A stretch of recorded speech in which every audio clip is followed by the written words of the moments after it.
On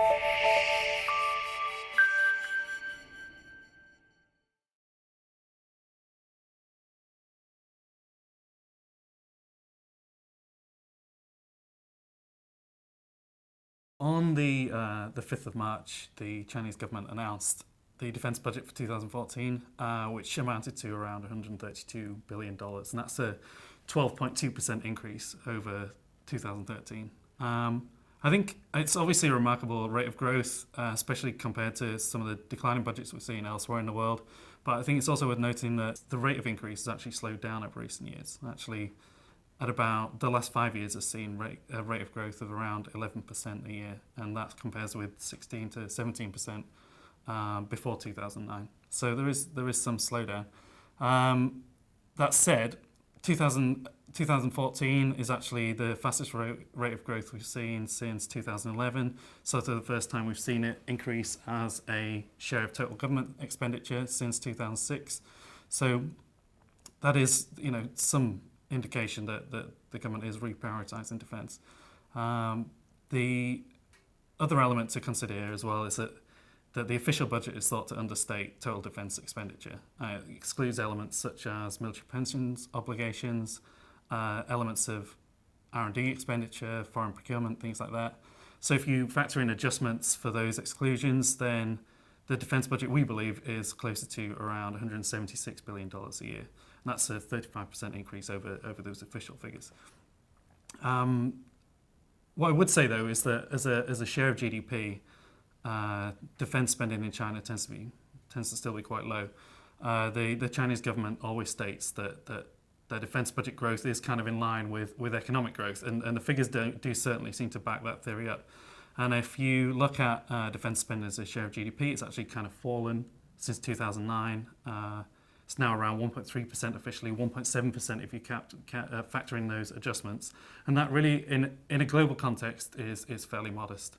So I wouldn't say that Chinese defence spending is extreme in any way at the moment.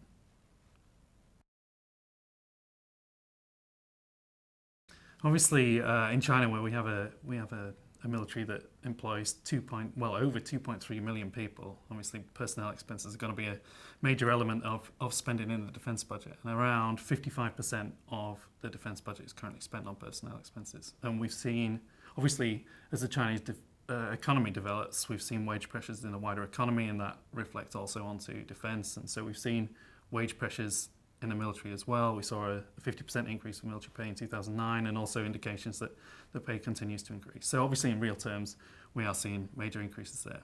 The other element to this, though, is the modernisation of the PLA, which is a major focus for the government at the moment. A lot of the defence equipment that's operated by the PLA is still, after all these years, is still fairly obsolete. A lot of money is being spent to try and bring these capabilities up to scratch. Areas like power projection and C4ISI are still quite lacking, and obviously the higher technology the military becomes, the higher cost it becomes as well. So we're seeing a lot of money being spent on developing and procuring defence equipment. Around $37 billion we think will be spent on that in 2014, which is around 21% of the budget.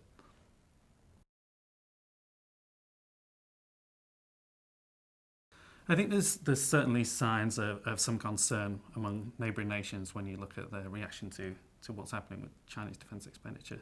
Certainly, I think that relates to the size of Chinese defence budget, but probably more importantly to the rate and sustained rate of growth that we've seen over the last few years. I know that certainly India and Japan as well have voiced concern at the growth we've seen in Chinese defence spending.